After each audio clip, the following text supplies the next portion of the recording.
up, wow, like I did this, and Not in your wildest dreams of never, such a thing possible never. or probable or likely in any No, way. no. Kid from the Bronx, born in Harlem, kid from the Bronx, from the South Bronx, tenement apartment building, grew up sleeping in the living room with my great grandmother on one sofa. I was on another sofa. I'll never imagine meeting the president of the United States of America, and to actually that he would actually know exactly who I am. Not to mention a who's who of America, by Yes. the way. You've DJed for everybody. Name them. You've DJed Yes. their show, their party. What's your mom think of all this success? Hopefully my mom is proud. She's here right now. Today's her birthday. So And thanks for sharing your son with us, Mom, by the way. Look I at her. mean, honestly. She's more happy to meet you, man. She doesn't Thanks for sharing your son. No, but hopefully my mom is proud. I mean, I know she is. She sends me that message every day. I'm not even lying to you. What'd she say? Every single day, my mom is always like, "I'm proud of you. I love you. You're my dear heart." Literally the same message almost every day, and it still feels good. Everybody calls you D Nice. Does she call you that too? No. But she just calls me Derrick. That's it. And the name she gave. Yeah, absolutely. So proud to be her son. I looked at your schedule for February. It's a punishing schedule for a mere mortal. I was trying to tally it up here. 18 events, 15 days, 7 cities, multiple trips. You even know what city you're in right now? I woke up this morning, no lie, on a plane. I took the red eye from LA and almost forgot that I was on the plane. Right. And I woke up, I was like feeling real comfortable, turned over, and there was Mr. Cooper, Mark Curry, looking at me laughing. I was like, damn, bro, I forgot I was on this plane. That probably happens all the time. You don't know where you are. No, but it's a great feeling. In a good way, I mean, right? Look, I'm not sitting there with a band. I'm playing with 2 turntables. Right. I don't produce music anymore. I'm literally playing pre-recorded music. And, when you can go on a road with a Chappelle, or you can get a call from the Seinfelds, or, playing, the inaugural ball or the Oscars after party, like, listen, man, I'm extremely happy. I don't take any of this for granted. I think about it every day, like, hey, one day they're going to wake up and they're going to get the joke. Be like, wait a minute, we've been using him all the time. But for right now, man, I'm thoroughly enjoying it. But you're actually kind of good at this. The other day, there's a story you tell about you're doing, I think it's Dwayne Wade's party at the NBA All-Star game. And Pat Riley steps up to the mic and puts a little pressure on you. He put some pressure on me. What did he want? So Pat was like, he went on this long tangent of this story about Dwayne. And to be quite honest with you, I wasn't even paying attention. I mean, it's Pat Riley, Magic spoke, all these guys spoke, Chris Paul. But Pat was going on and on and on. And I was sipping, I was like literally drinking a vodka tonic. And I was sitting there, and all of a sudden he said, something. All I heard was DJ, Last Dance. And if you're really good, you'll know what I mean by that. Whoa. But I wasn't even paying attention to him. I just looked at everybody else, and they all started looking at me. And I was like, and then the guy was like, he's talking to you. I was like, oh, me? Oh. So by the time he went through something else, and like he was like, let me see if you're really good. Come on, we on Serato. Now, had it been with like old school Grandmaster Flash, Crater Records, I probably would have been thrown off. Because all I had to do was just type in, blah, blah, blah. He was like, let me see if you're one of those DJs that you need a second to download it because you don't know what song it is. Wow. And by the time he said that, bam, I threw on Donna Summers. Last the crowd Dance. went crazy. Last Dance. And he was like, you started dancing. And it was a great moment, man. It was a great moment. Dwayne was so happy. Thank goodness for iTunes. Thank goodness for iTunes. Thank goodness for Serato, actually, man. Right? You had a whole digital list. Yeah, just ready. I mean, I walk around with like 30,000 songs on my computer easily, about another 100,000 on my other computer. And then I carry like a backup hard drive, in case something goes wrong. Someone's paying a lot of money, not just to me, but like to produce an event, like doing your wedding. Mm-hmm. You spend $500,000 on your, hopefully. I didn't do all that. I don't know what kind of weddings you're going to. Okay, so you spend $50,000 on your wedding. Maybe a little more than that. You still want the music. The music is actually outside of your nuptials, but the music is what people are going to remember, that feeling of everyone dancing and feeling good together. So the DJ is actually the centerpiece of every event. No matter how you want to look at it, if the music is horrible, you're going to walk out of that event like, hey, it was great seeing people, but hey, the vibe was off. But if the music is good, the music feels good, you will remember that party. So to me, it's like there should be no excuse. I should always be prepared for any situation that may go wrong. It really is about you at the end of the day. At the end of the day. Yeah. No ego, but it's really about whoever's playing that music. And you play everywhere. You were at the Kennedy Center in D.C. like multiple times over the past several weeks. Yes, I played the Mark Twain event. Then I played Alvin Ailey's 60th. Right. I'm actually at the Kennedy Center tomorrow. They actually gave me my own night. So I'm playing straight D-Nice party, a D-Nice hip-hop dance party at the Kennedy Center, which was just crazy to me. Like, wait, you want me to do that? And then they just, they called me the other day and asked me to do the Kennedy Center Gala, which is coming up in April. Apollo Theater in December? Yes, I played the Apollo with Teddy Riley, but I've also been playing the Apollo for years, for the Apollo Spring Gala. Mm-hmm. So roughly around 8 years.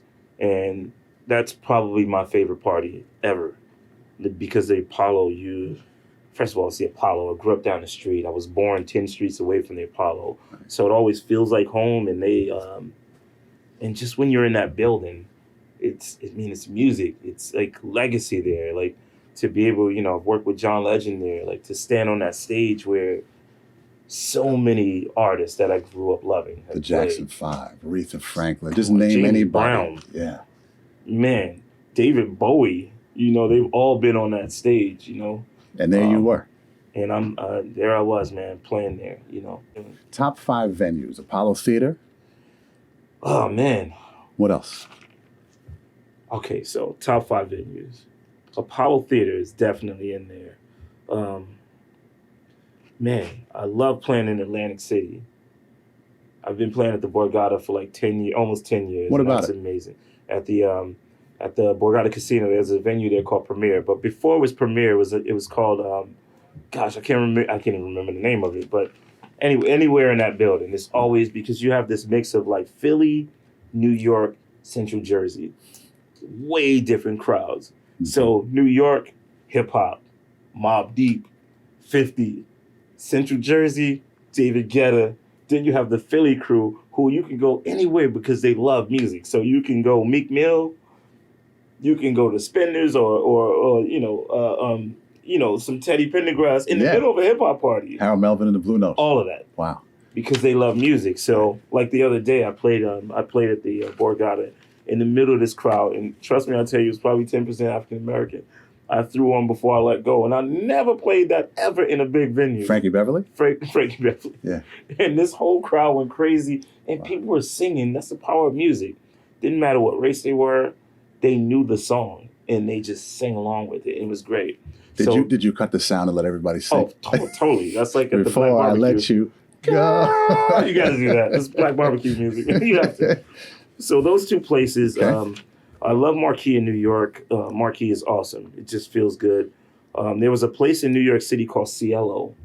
Cielo was one of the places where I just love DJing because the room was built by a DJ, and the sound, like old school DJs would be there, like Lil Louis Vega, Clark Kent, Tony Touch, and the sound was the room was built for a DJ, and that was great. And then my 5th place, which is going to be like, I've only played there one time, so random, would be the White House. Because of what it represented. Of course. And I'll tell you a quick story. That's not random at all, by the way. No, I'll tell you a quick story, man. Like, I was playing there for one of Barack's last parties. Second to the last on a first name basis now. I'm sorry. President Obama. I'm not really on a first name basis with him. Just checking. Unless he's in front of us. Just, hey, what's up, Barack? I have funny stories about that too. But anyway, so playing this party, and I was keeping it sexy. I mean, we're in the White House. We're in the East Room. Like, what do you play? Like, slow jams? Or what are you playing? Like, you're sexy. Mike Jackson playing Lil Madonna, some Stevie Wonder. Okay. And Naomi Campbell came over to me and she said, D, you're not DJing like yourself. Like, why don't you play the way you played at Dave's? So a week before, we were all in Yellow Spring. So it was like, I hate the name drop, but I have to tell you who was there. It was a Q-Tip. It was Beth Ann Hardison, Bradley Cooper, Jarobi from A Tribe Called Quest, David Blaine, Naomi, we were all in Yellow Springs supporting Dave Chappelle. Dave does like a give back to his neighborhood. So he brought us all out there. I DJ, it was great. But in that party, I played everything. So fast forward a week later at the White House, I was just keeping it sexy because there was part of me that was like, wow, this is the White House. But wait, are you intimidated? Are you trying to be respectful? I was trying to be respectful. Restraining yourself? You trying to be? I was being respectful under control for legacy purposes. So like when you DJ for president, you could play a record and just say if he's walking down the hall and you're playing like this random record and someone's recording him, and it's like you're playing NWA bitches and excuse my language, mom, but the president is walking down the street, down the hall, like that's not a good look. Not going to work. I'm constantly mindful of that, like where I am, who's there. Like I want people to feel safe and sexy.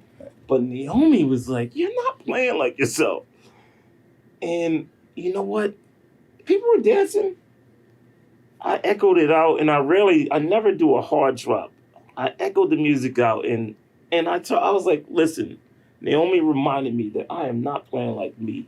Let's party. She was right. And I threw on the hardest hip hop record that I believe was ever made, a song called Annie Up by M.O.P., some guy straight from Brownsville, Brooklyn.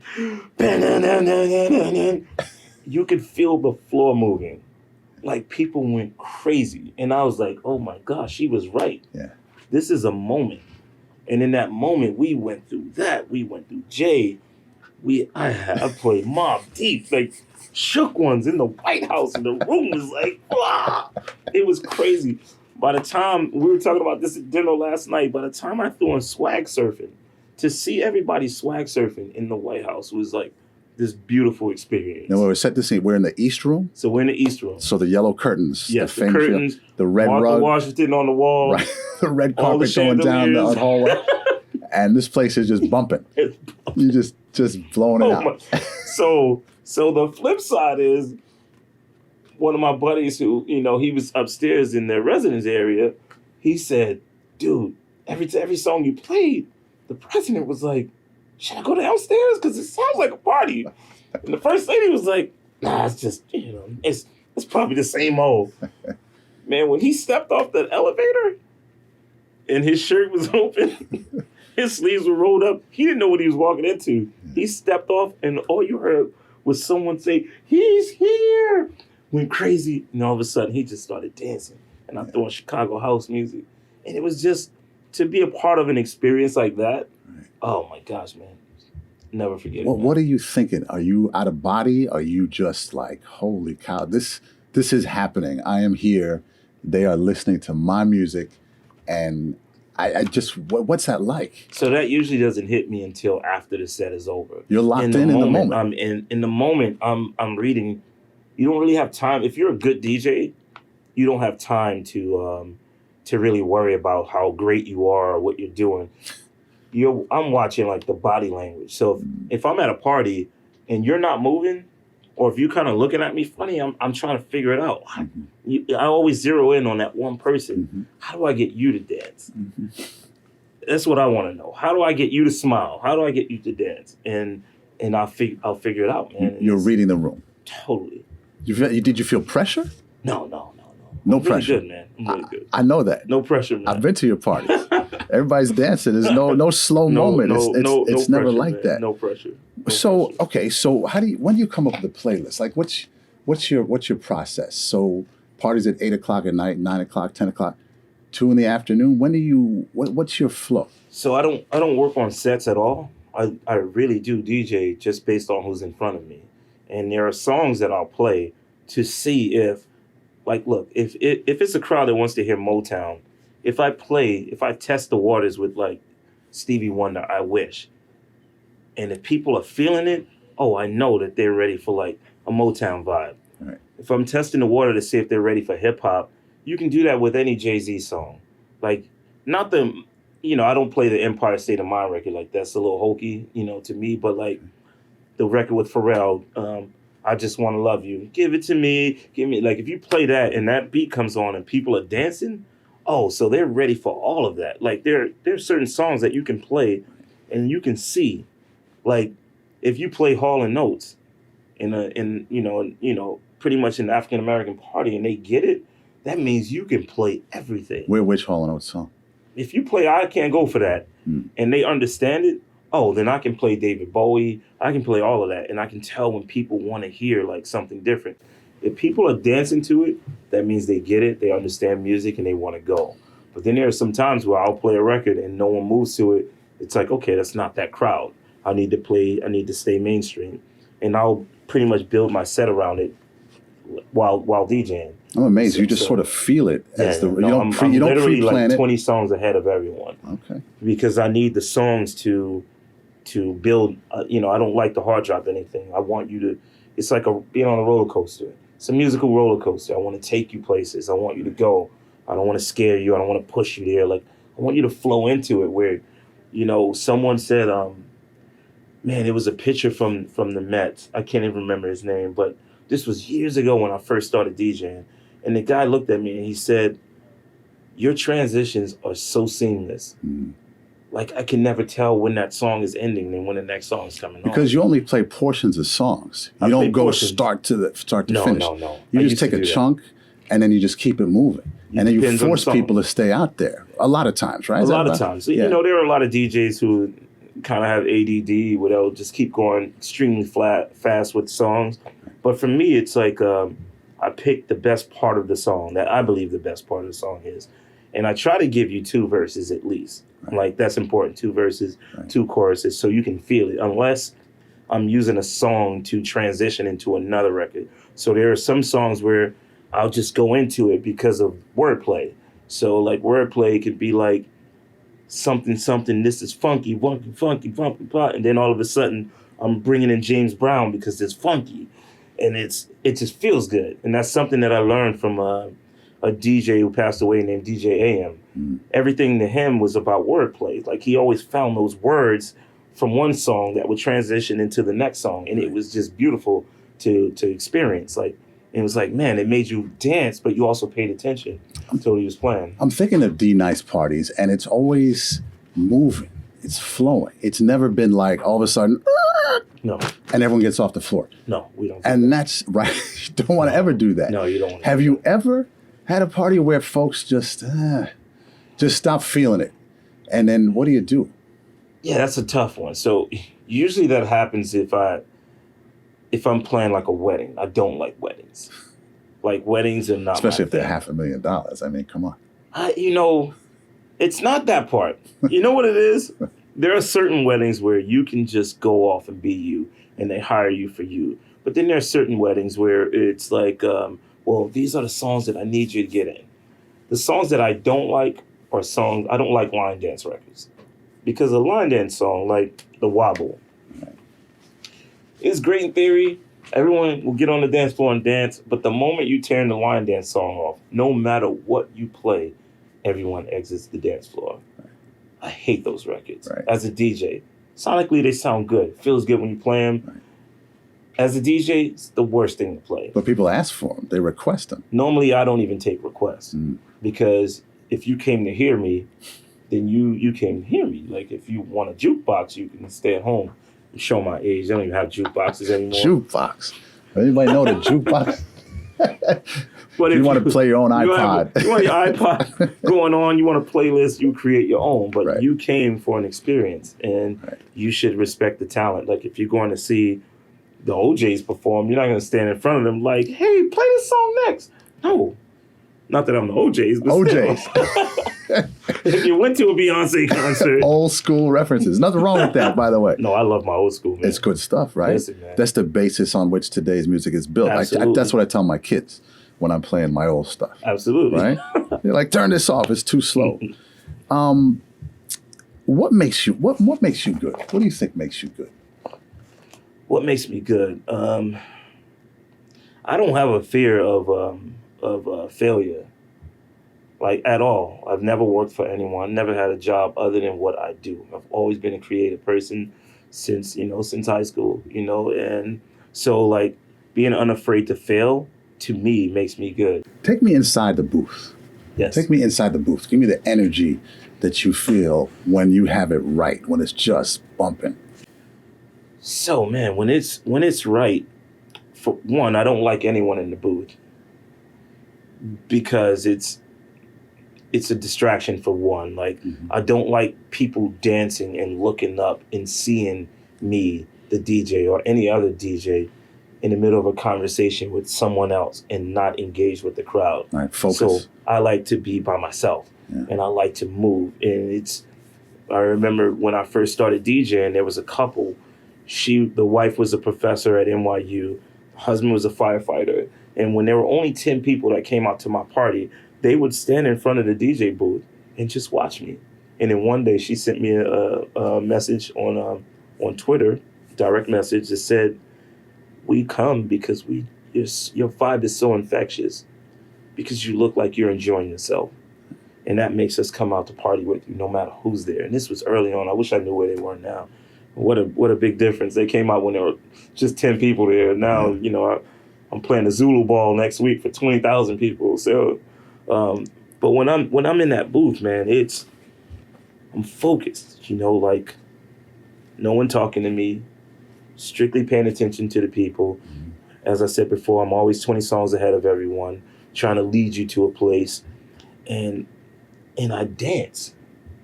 If you can't make yourself dance, if you can't dance, I mean, what good is it? The party's not hot if you're not out there moving. And I'm not a good dancer, but I just feel the music and I feel the rhythm, and you're having fun. I'm having a great time, man. Yes. That's the ultimate, right? Yes. I mean, it doesn't get any better than that. Not at all. Honestly. Let's go back to the very beginning, childhood. You're born at Harlem Hospital. Born in Harlem Hospital. 135th Street and Lenox Ave. Lenox Avenue. Yeah, and you grew up in the Bronx. What was childhood like? Harlem in the Bronx. I grew up. Childhood.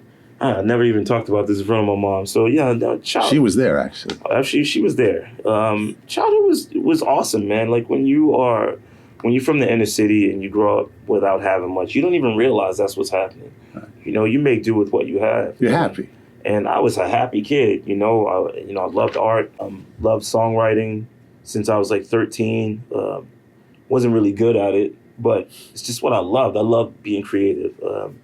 And growing up in Harlem was different than growing up in the Bronx. Growing up in Harlem, which were, my younger years, we lived on 118th Street and 7th Avenue. And that was great. Some fond memories. And I remember the lemonade stand on the corner. That lasted for like one day. I just remember this officer walking down the street with a quarter, like buying lemonade for me. Right. And I was like, this is for the birds. Like, I don't want to sell lemonade. Like, this is, and I tried a lot of different things, man. Moved to the Bronx and tried becoming like a drug dealer. It didn't work for me, man. Just had a conscience. And he was like, I don't want to sell you something that's not going to be good for you. So that just wasn't for me, Was that somebody else's idea or yours? No, I think it was the idea of being in the streets, like seeing most of the drug dealers. Like during my time, all of the hip hop guys were rapping about a lifestyle that really didn't belong to them. It was really about the drug dealers, So if they were rapping in the mid 80s about driving this fancy car, well, nobody had a car. The hustler dudes were driving cars and they would meet up at Willie Burgers in Harlem. So everything that rappers were rapping about was really like this drug dealer lifestyle. It was aspirational. Absolutely. Yeah. And I kind of wanted that because we grew up, I didn't have like much growing up, but in seeing those guys with the things and, these possessions that they had, how could you not want that, And then on top of it, it wasn't like my father was around. So I grew up watching a lot of television, a lot of lifestyles of the rich and famous, to the Cosby Show, to, I watched all these things and I wanted that kind of life. I wanted to, be this great father. I didn't have any kids at that point, but I was always thinking about it. Like, when I grow up, what do I want to be like? You thought about that? No, totally. You dreamt about that? Totally. Wait, would you see yourself as a father with kids? I totally saw, a job, because of what? The absence of like my own dad. Right. I knew that when it happened for me, that I wanted to be this great parent, no matter what. Sitting in my room just wasting my time. Yeah, man. What were you thinking sitting in the room? We all have those moments we can think back on. So sitting in the room for me, growing up in the Bronx, it was sitting in the bathroom. That was the only place that I had a little peace and quiet, because I didn't live with my mom at the time, and I was living with my cousin Vanessa and my great grandmother and my cousin's son. And it's so crazy when you really look back at on those days. My cousin was like 18 years old with like a 1-year-old, and meanwhile I was like 12, and then my great grandmother was in her 60s, and we all shared this 400 square foot. It's no more than 400 square foot apartment, tenement apartment, 5th floor walk up, and it just felt like home no matter what. It was, we had credit at the corner store. Like, we knew all of the guys at the bodega. So if we didn't have money to get food, those guys would like, oh, just pay us next week. Yeah. So it was always like, no matter what the circumstances were, I was always surrounded by love. And luckily for me, not becoming a drug dealer wasn't just about not wanting to see someone else suffer. It was because I had these people around me, like, and they're still like my best friends, that saw something better.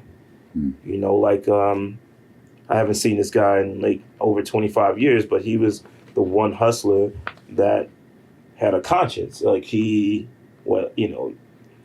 told me, like, you know what, this isn't for you. Here, put this money in your pocket. Wow. Like, do something else. Like, wow. You can still hang out with me, but I don't want you to do this. Wow. Like, I see something else for you. He could. Or like my best friend, Tony, gentleman named Tony Rasan, like, literally been my best friend since 1986, who saw something else that was like, dude, you should, like, let's do this together. He ended up being my manager, and he was a terrible manager, but most amazing friend. We all have people like that. But he was a great manager for what it was, right, for just in the beginning stages. But to get to that next level, it was really about, like, I had to do this for myself, Other than that, I probably would have still been with him. But I wanted to always be self-empowered. I got a taste of what success felt like with our early records with KRS-One, right, and Scott LaRock when we put out South Bronx.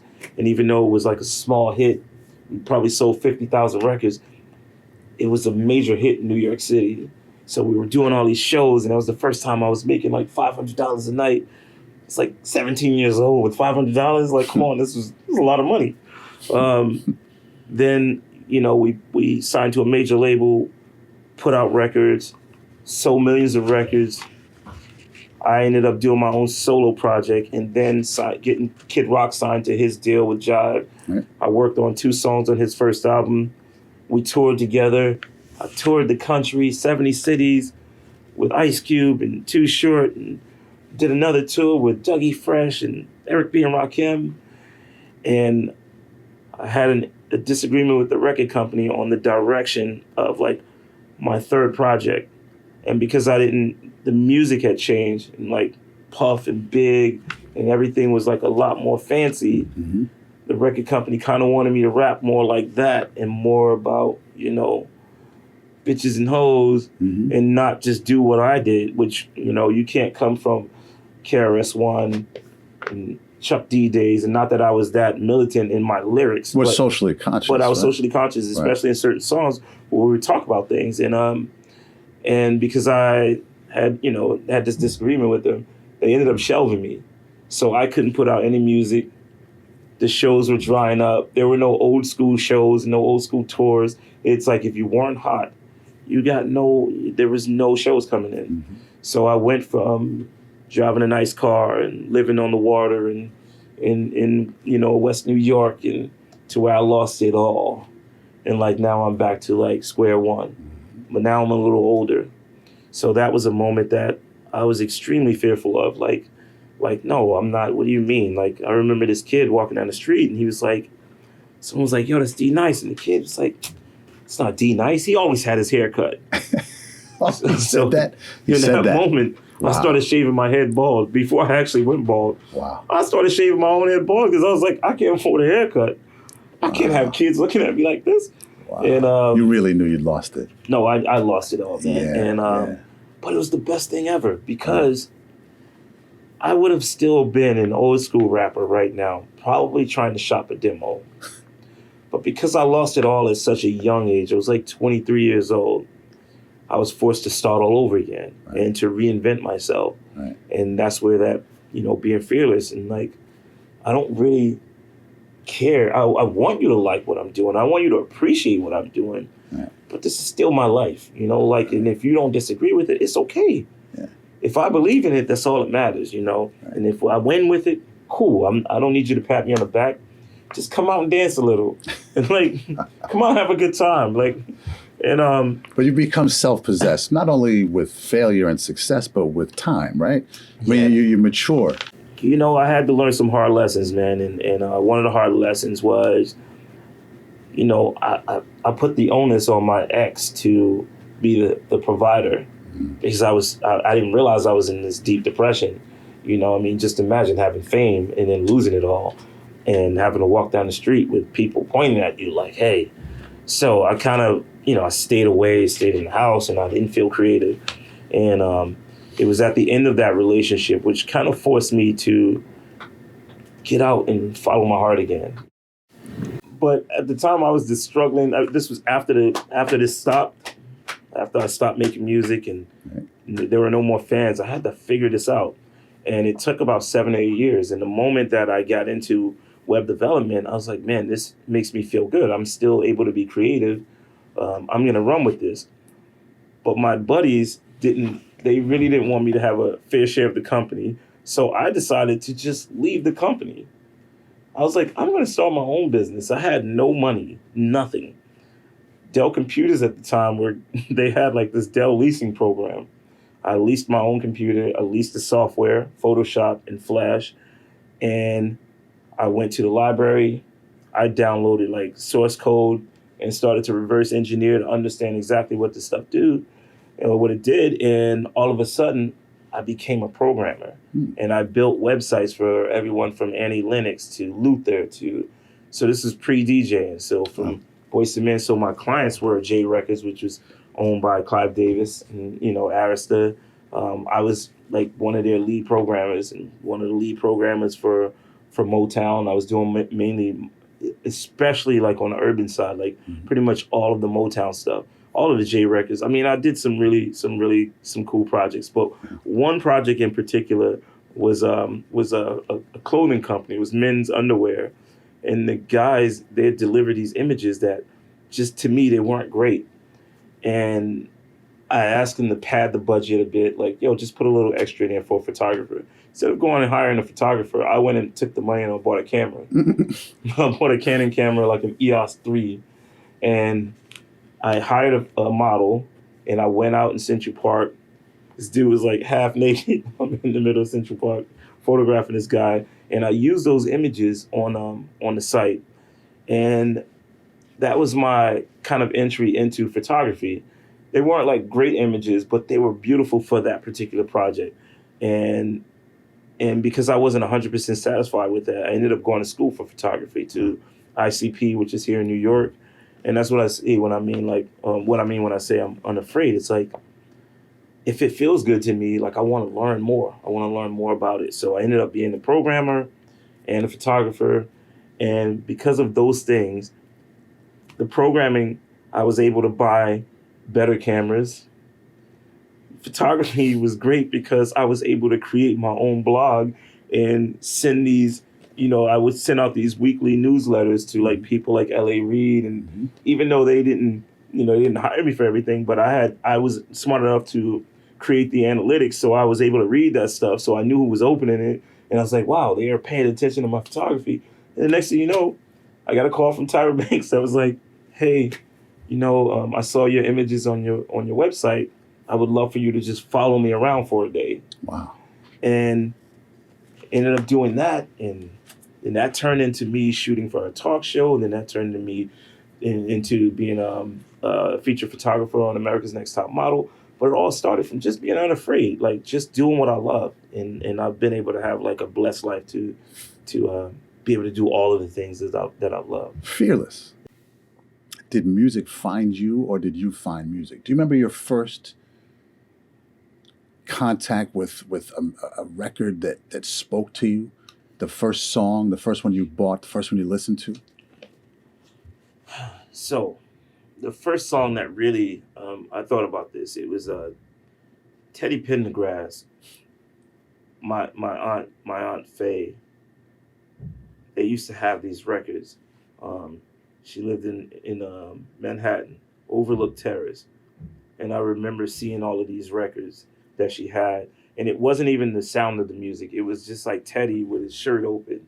I think it was the TP album cover, but it just looked cool. With the gold chains Yeah, and all that. it I remember just that. looked cool. And then, my aunt was driving like a Cadillac Seville, and they were always playing like classic records, but that Teddy Pendergrass record always stood out to me. The record cover The or record cover. or the music itself? Not even the music itself. It was really the record cover that really, I was fascinated with this. And then when I listened to it, when I finally listened to the music, it was just this soul music that was just moving. Now, fast forward, the first record that I ever purchased, which is so crazy to me right now because he's one of my best friends. The first record that I saved up to buy on my own was The Show by Dougie Fresh and Slick Rick. And I wasn't even rapping then. That was the first one. That was the very first record. So the fact that I was on the phone with Dougie yesterday and I do all of these shows with Doug and like, it's crazy to me. Like the first record that I ever purchased was that. How old were you? I was 14 years old. I bought that record, and there was another old school record called One Bad Apple Don't Spoil a Whole Damn Bunch. Some of these little kids, I remember that. But what was it about the show that spoke to you? Was it the beatbox, the whole, the mouth, all that stuff with his mouth? What was it? It was just the drums. It was Slick Rick, really. Rick just had this. Because I grew up in the 80s, so rappers didn't sound like Slick Rick. Like Melly Mel didn't sound like Rick. Pebbly Pooh didn't sound like Melly Mel. It was like all these old school rappers, but Rick was he was just this amazing storyteller. But he would do these weird things. He wasn't as so weird back in then. Love with you. Is that the one we're talking about? Right, the same guy. The Show, yes. Yeah. Misha, Right. Yeah. Right. What was that? He was singing like he was just. Yeah. He had the British accent, and he was just using words that most Americans. Who calls someone a crumb? Right. Like that's like a straight English thing. Right. It was weird. It was but weird, it was but interesting. It was interesting. It was Right. fun.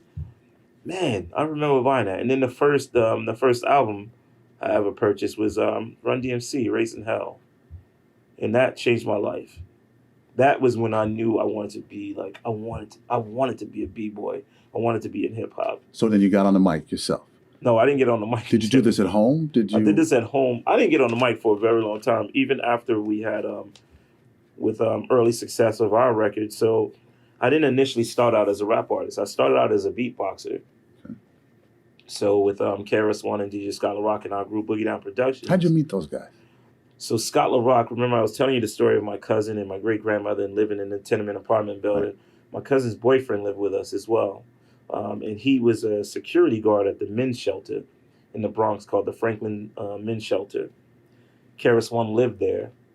DJ Scott LaRock was a social worker. And my cousin was a security guard. I've always loved to cook.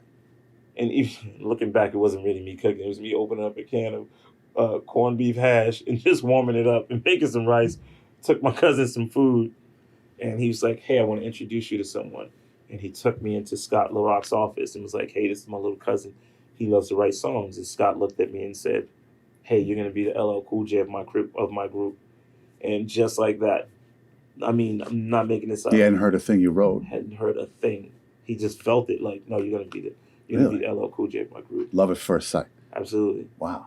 And that guy took me under his wings, and that was it, And he's a legendary figure in hip hop. I mean, this guy passed away before he could really, have the kind of notoriety that was due to him because he, we did some groundbreaking things with our group, and hip hop was still in its infancy, and to do what we ended up doing, selling millions of records, some kids from the Bronx, we didn't do too bad. You look at the video for Self-Destruction. Look at the artists in there. KRS-One, Kumo D, Dougie Fresh, MC Light, Heavy D, Public Enemy. You see Chuck and you see Flavor Flav. Mm-hmm. What was that like, putting that video together?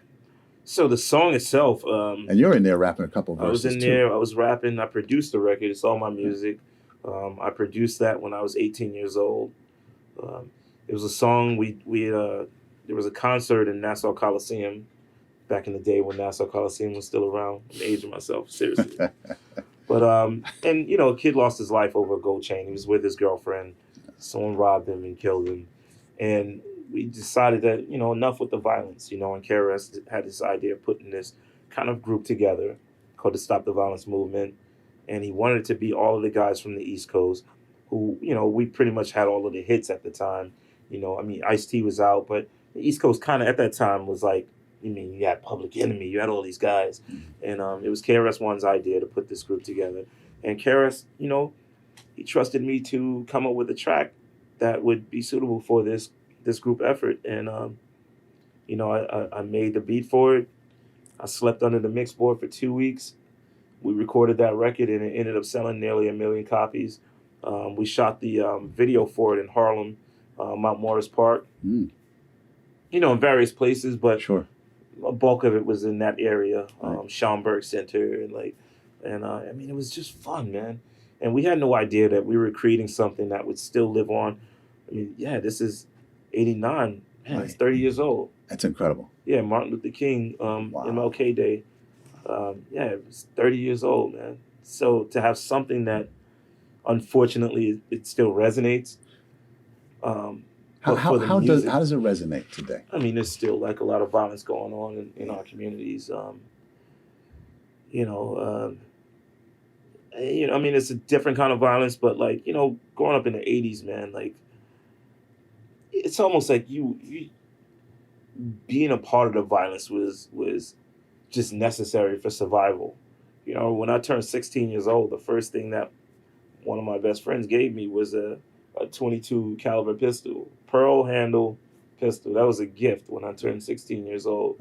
It was almost like violence was expected of like some of the guys growing up in the hood that way, So, and I can't really relate to. I don't even want to pretend like I can relate to some of what's going on with like this generation because I don't live it. I'm not in the hood like that anymore, and I'm seeing things from afar. I don't live in it, so I can't really describe the type of violence. But I get a lot of text messages from younger kids, not text messages, but like DMs, direct messages where the kids are talking about how like being inspired by the music from back then, being inspired by self-destruction in particular, and another song called Stop the Violence, being inspired by my career, the longevity of it. And it's kind of like helping like kids see and want more, and it's, I'm just glad that the music we made back then still resonates in a positive way too, with another generation. You rapped like a couple verses on that song.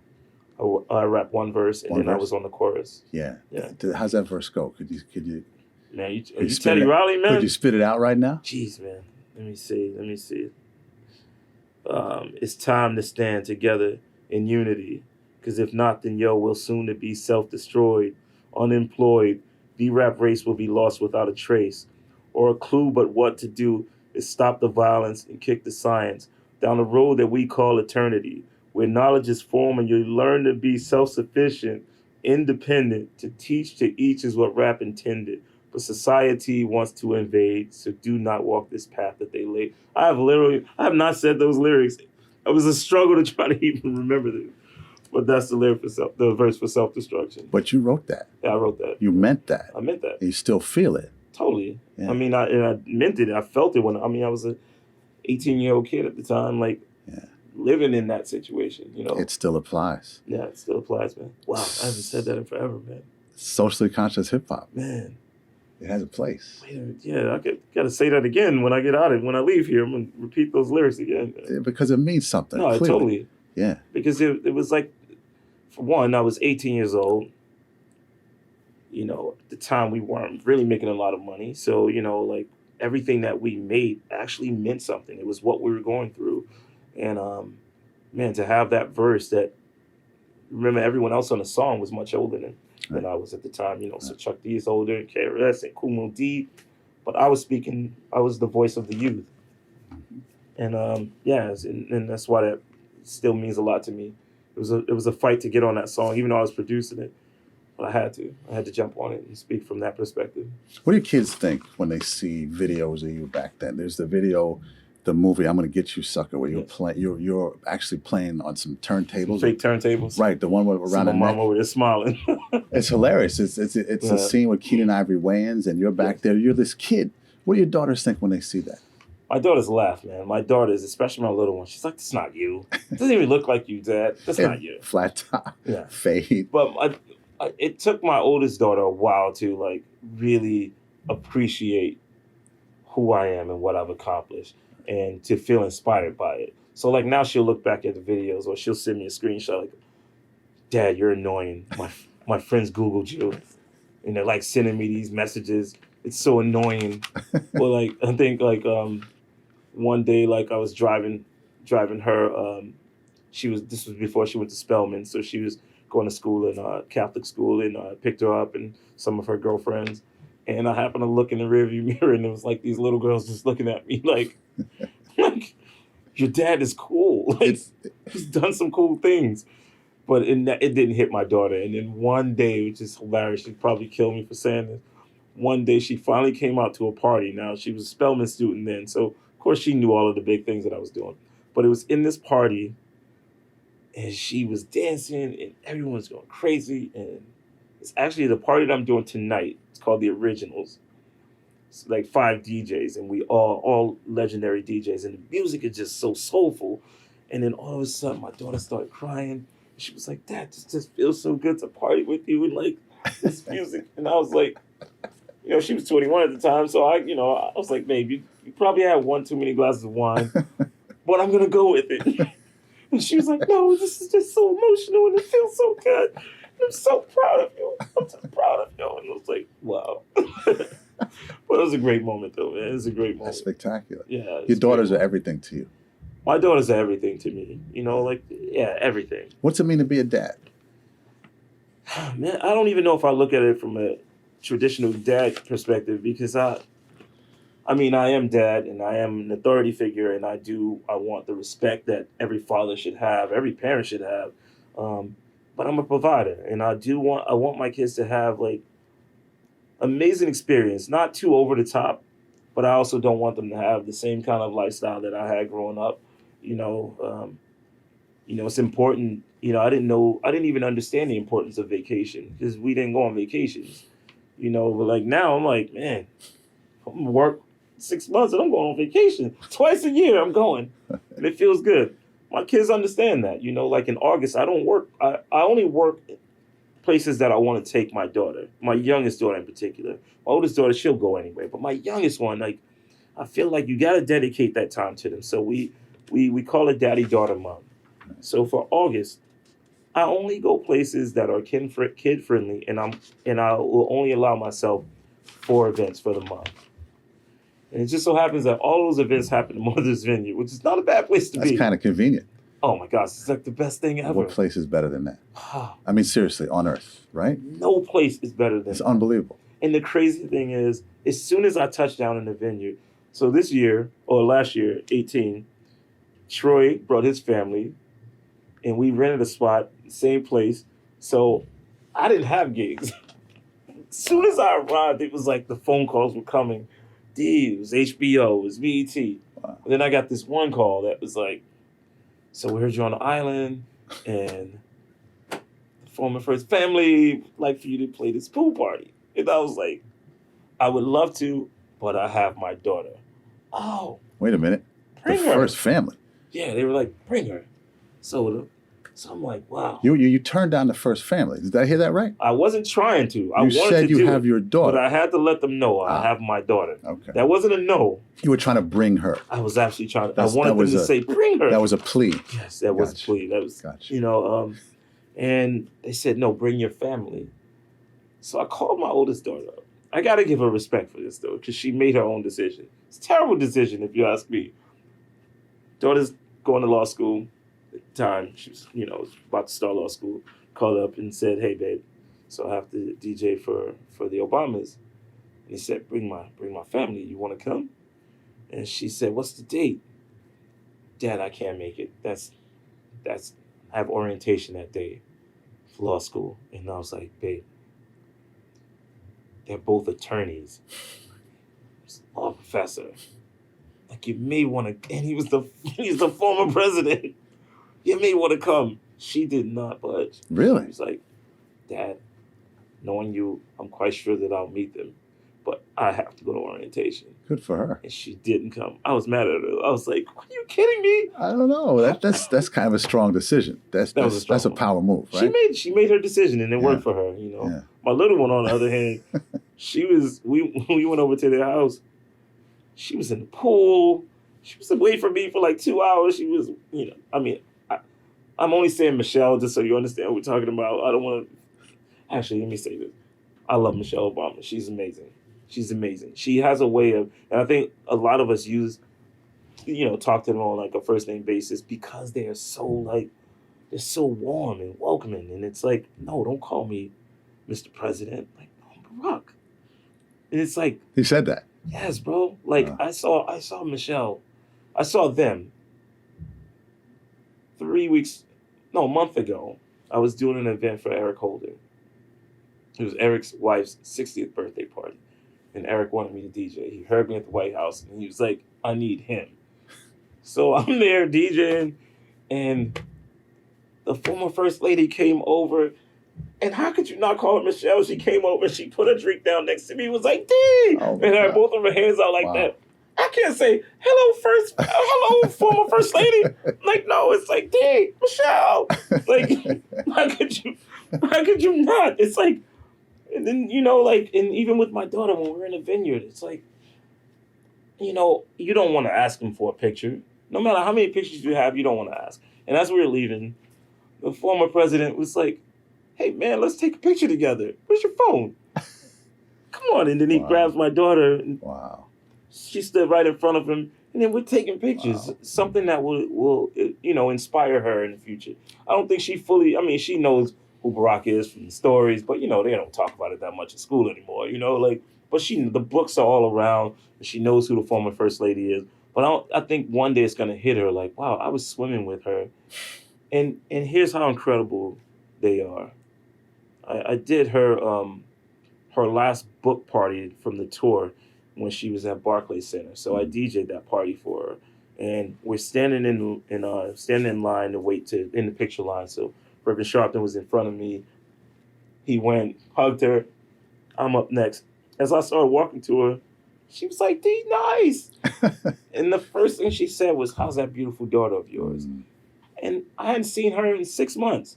I hadn't seen, the former First Lady in 6 months. And the fact that she still remembered my daughter says so much about them, man. That, like, when they meet people and they like people, it's a genuine thing. Right. And, and it's just impactful, man. Yeah. Says a lot about your daughter, too, by the way. Oh, she's awesome. She's spectacular. She walks into a room and it's nothing like being dad to some great kids, They light it up. Final thought here. What's next for you? Producing? I said earlier, I moved to LA for filmmaking and documentary series in particular. I love docs. I love what you do. I love the art of storytelling. That's what hip hop was to me. Mm-hmm. So I've always had this dream for like the last 10 to 15 years. Before DJing, I wanted to move into film production, and I was kind of afraid of taking that step, because I was doing well with my web company, and then DJing took off. And then, man, I just woke up one day and I had this desire to tell stories and tell our stories, and tell these stories of hip hop culture and not from someone standing on the outside. Like, I was there, I was there, and there's so many incredible stories to tell. And, I have an opportunity now with Netflix, and I'm trying to run with it and to tell all of these amazing hip hop stories, so documentaries, and hopefully, some of my friends are huge producers. And when they found out that I was moving to LA, the first thing, one guy, he produced some really big movies. He said, "All right, dude, now you're coming to my house every Sunday for dinner, and now we need to get you on these movies. Now we need to start producing stuff." And so I say to you, man, like, I couldn't do any of this without other people believing and other people just pushing, like, no, this is where you need to be. Yeah. Like, I see it in you. And I moved to LA to make that leap into film production, man. So that's what's next for me. That's gonna be great. Yeah. Wow, good for you, man. Appreciate you, bro. Appreciate you. This was awesome. It's fantastic. Man. Real good stuff, man. Did you get some good stuff? I mean, why do we gotta go? I mean, Why we gotta leave?